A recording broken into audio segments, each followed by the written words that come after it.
Veg oats upma recipe சிம்பிளா இருந்தாலும் சாப்பிட்றதுக்கு ரொம்ப டேஸ்டியாகவும் ஹெல்த்தியாகவும் இருக்கும். டக்குன்னு இந்த வெஜ் ஓட்ஸ் உப்மா ரெசிபி எப்படி ப்ரிப்பேர் பண்றேன்னு பார்க்கலாம். தேவையான அளவுக்கு ஓட்ஸ் எடுத்துக்கலாம்.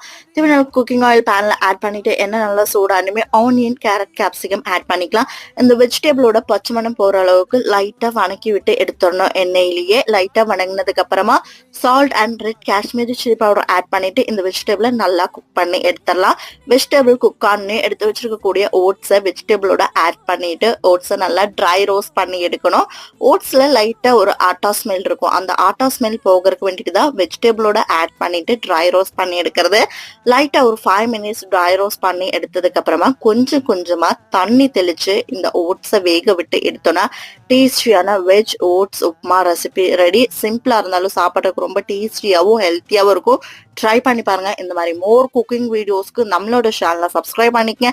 தேங்க்ஸ் ஃபார் வாட்சிங்.